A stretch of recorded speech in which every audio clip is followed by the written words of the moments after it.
The door wasn't supposed to be open. I had a trash bag in one hand and a route sheet in my back pocket that said, "Empty the bins. Don't touch anything else."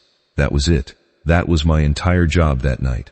But when I pushed that door open, expecting an empty office, I found the most powerful woman in the building standing in the middle of the room, half out of her clothes, hands twisted behind her back, fighting with something I didn't understand yet.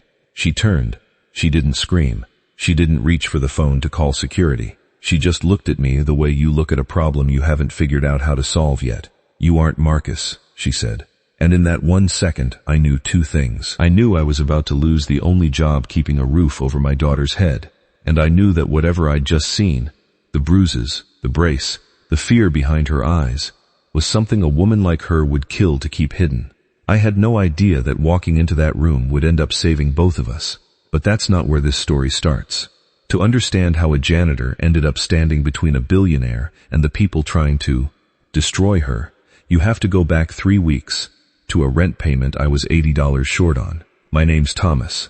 I'm 34, though my knees feel closer to 50. 4 years ago, I was infantry. Now, I push a mop through the executive floors of Apex Holdings from 10 at night until 6 in the morning. And most days that feels like the better job I've ever had. Which tells you something about the jobs before it. I've got a daughter, Sarah. She's 7. She's got asthma bad enough that a cold snap can put her in the ER.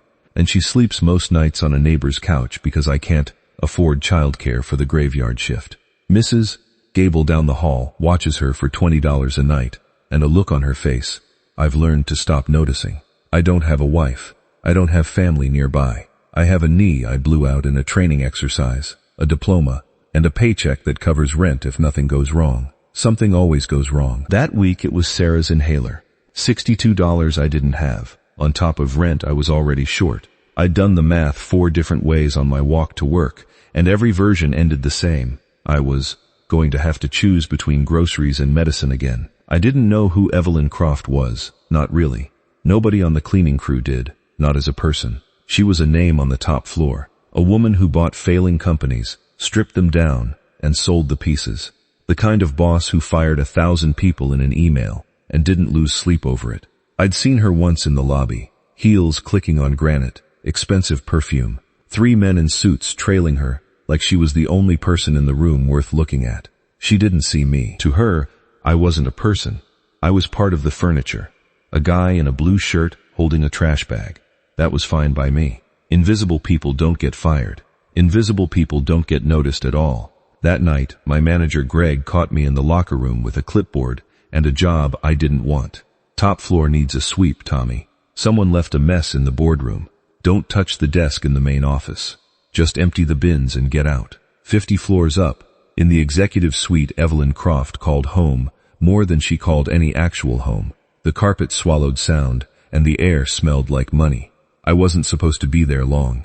I wasn't supposed to be there at all, if I'm honest. My route sheet said 42nd floor.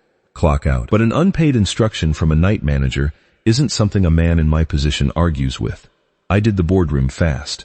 Coffee cups, shredded paper, a whiteboard already wiped. I checked my watch. If I hurried, I could still catch the last bus and be home by 1. Then I saw the light under her door. A thin gold line spilling onto the carpet. The door not quite latched. I told myself the light had just been left on by an assistant. I told myself the floor was empty. That everyone with real money and real power had gone home hours ago. I told myself a lot of things standing in that hallway. Because the alternative, turning around, leaving a full trash can, and explaining that to Greg in the morning, felt like a fireable offense all on its own. I pushed the door open, but I had no idea how bad it was about to get. The room wasn't empty. I saw the shoes first, black heels, kicked off carelessly onto the rug, nothing like the composed woman I'd glimpsed in the lobby months before. Then a blazer thrown over a chair. Then her. Evelyn Croft was standing under a single desk lamp, and she was fighting with something strapped around her ribs. A hard medical brace, black canvas and metal, and her hands were twisted behind her, trying to force a clasp that wouldn't give. Her blouse hung open on one shoulder, and where the fabric had slipped, I saw the bruising. Deep purple fading into sick yellow, wrapping half her rib cage like something out of a car accident, not an office. "I told you to leave it at the desk, Marcus," she said, not even looking up. Low voice. tired in a way that had nothing to do with the hour. I didn't move. I didn't breathe. The trash bag in my hand suddenly weighed 100 pounds. She turned. She saw me. And for 3 seconds, nobody in that room said anything at all. I want you to understand. This wasn't a woman panicking. She didn't grab for a robe, didn't scream, didn't reach for security. She went very, very still. The way people go still when they're doing math on how much damage has just been done. You aren't Marcus, she said again, flatter this time, like she was confirming something to herself. I'm sorry, the door, my manager told me to. My throat had turned to sandpaper. I took a step back and caught my heel on the rug, stumbling. My eyes locked on her face, because I was terrified that if my gaze dropped an inch, to the bruises, to the brace, she'd have me arrested for what I'd seen, instead of just fired for where I'd been. Get out. No volume behind it. Just ice. I swear to God, ma'am, I didn't see anything. I was just doing the bins. I said get out. I didn't wait for her to say it twice. I backed out of that office so fast I nearly took the door off its hinges, and it slammed shut behind me with a sound that felt final. I stood in that dim hallway with my heart going like a jackhammer, replaying every second, already composing the conversation where Greg told me my badge had been deactivated. A billionaire doesn't wear a rib brace like that unless something is seriously wrong, and people with that kind of money and that kind of secret don't let a janitor walk away with it for free. That night, I made a decision that would change everything. I decided to keep my mouth shut, do my job, and pray it was enough. It wasn't enough. Nothing about the next 12 hours went the way I expected. I didn't sleep. I lay in the dark of my apartment listening to Sarah's breathing through the wall. That faint, high wheeze that meant the dry air was working on her lungs again. And I did the math on unemployment for a man with a bad knee and no degree. It wasn't a good number. I made her cornflakes in the morning. I packed her a lunch out of the heel of a bread loaf. Daddy, you look gray, she said, legs kicking against the kitchen chair. 7 years old and already better at reading a room than half the adults I know. Just tired, bug, I told her, and kissed her forehead. Her skin felt a little too warm. I didn't say anything about that either. I couldn't afford to. By 10 that night, I was standing outside the glass tower again, certain I was walking in to get walked back out with a cardboard box. My badge beeped green at the turnstile anyway. I told myself it was a glitch, that HR just hadn't processed the paperwork yet. Then Greg told me I wasn't on floor duty. I was wanted upstairs, 50th floor. Straight up, don't clock in. I want you to picture standing in a basement locker room being told the CEO of a multi-billion-dollar company wants to see you personally, hours after you walked in on the worst-kept secret of her life. That's not a meeting. That's an execution, with better lighting. A man named Hayes met me in the vestibule upstairs. Sharp suit, cold eyes, and walked me straight to her office without a word. He opened the door, pushed me through, and shut it behind me. She was behind her desk this time. Tailored blazer, hair pulled back so tight it looked painful, face lit by a tablet screen. She didn't look up. Sit down, she said, before I could even get my apology out. I sat on the edge of a leather chair that probably cost more than my car, acutely aware of the grime still under my nails. She finally looked up. And what she said next wasn't a threat. It was worse. You didn't run to the press, she said. You didn't tell your manager. Why? Because I need this job, I said, and it came out rawer than I meant it to. I scrub toilets for $15 an hour. I have rent. I have a kid. I can't afford to care about your secrets. She held my eyes for a long moment. Then she slid a manila folder across the glass desk toward me. Background check. My name, my discharge papers, my daughter's medical debt, my credit score. Every ugly number of my life laid out in black and white by a stranger who'd had someone dig it up before breakfast. I felt the heat come up my neck, the anger. And that's when she told me something that stopped it cold. I was in a helicopter crash 4 months ago, she said. Pilot error. We went down in the Cascades. The board thinks I had a minor ski accident. The truth is, I fractured 3 vertebrae and shattered 4 ribs. And if the shareholders find out, they will use a medical clause to vote me out by Friday. I realized then she wasn't threatening me. She was drowning. And she'd just decided I was the only person in the building she could trust to know it. I realized then no one was coming to save either of us. We were both going to have to save ourselves. I need a handler, she said. Not a nurse, not a bodyguard, someone off the grid of her corporate circle. Someone desperate enough to do exactly what she said and never repeat a word of it. Someone who could carry dead weight, tighten a brace, and hold her upright when the cameras were watching and her spine wasn't cooperating. $3,000 a week, cash, full medical coverage for me and Sarah, effective immediately. I sat there running the same math I'd been running for 5 years, except this time the numbers didn't add up to another impossible choice.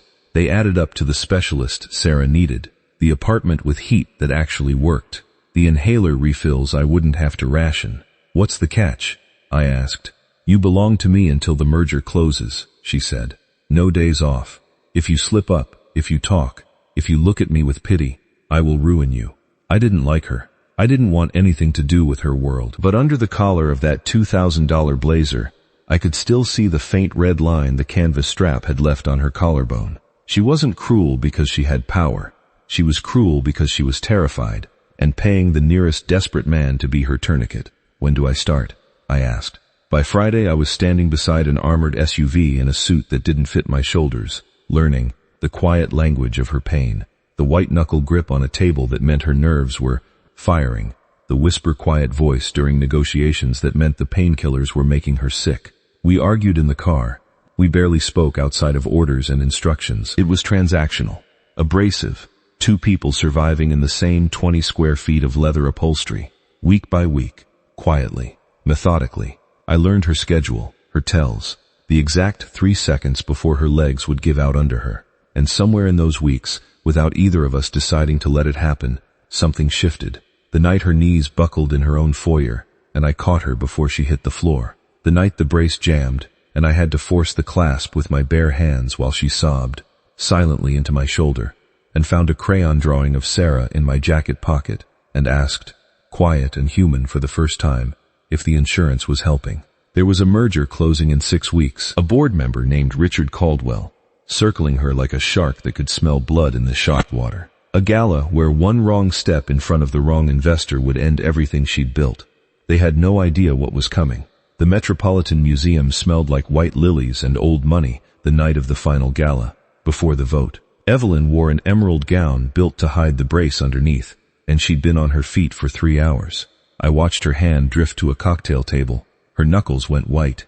She was failing, right there in front of 200 people who would end her career the second they saw it. Caldwell moved in with 2 of his allies, smiling the way wolves smile at a fence with a weak post. This was the moment. If she showed even a flicker of vulnerability now, they'd demand a medical review before the vote, and it would be over. I didn't wait for a signal. I cut through the crowd and put my shoulder between her and Caldwell before he'd finished opening his mouth. Ms. Croft, I said, loud enough to interrupt. Tokyo's holding on line 1. They need authorization on the freight routing. Caldwell scowled. We're in the middle of a discussion, young man. I apologize, sir. Tokyo won't wait. I offered her my arm. The second her hand landed on my sleeve, I felt exactly how close she was to collapsing. She was in free fall and just hadn't hit the ground yet. I took most of her weight and steered her out of that hall, down a corridor, into an empty coat room, and locked the door behind us. She went down against the wall the second the door clicked shut. The champagne flute in her hand shattered on the tile. She was crying, real tears, ruining her makeup, nails digging into the silk over her ribs. I can't, she gasped. The bone is shifting. I knelt beside her in the broken glass, pulled a pill case from my pocket, and handed her water. She swallowed with shaking hands. And then, sitting on that cold floor in a torn-up tuxedo, next to a woman worth more than every person I'm gay, she said the thing that finally answered the question that had been sitting in my chest since the night I walked into that office by accident. You saved me, she whispered. I did my job, I said. No, she said. You saw me drowning, and you pulled me out.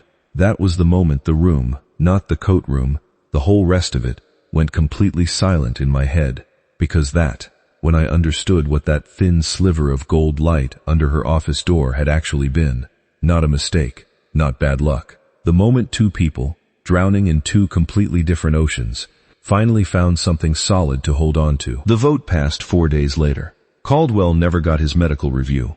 6 months on, the brace is gone. So is my mop. I've got a fabricated title now, Director of Executive Logistics, and a real desk on the Leary, 49th floor. I still hate the corporate world. Evelyn is still ruthless, still fires people without blinking, and we still argue more than we agree. Some things don't change just because a debt gets settled. But last Friday I was driving Sarah home from school in a car that isn't blinked, held together with duct tape, and she was talking my ear off about dinosaurs, breathing easy the whole way, and my phone buzzed in the cup holder. Take her for ice cream. Put it on the corporate card. I laughed for real, first time in longer than I want to admit, and tossed the phone on the seat. I never got an apology for that night in her office. I never needed one. I got something better. I got a door that opened by accident, and a life on the other side of it that finally had room to breathe.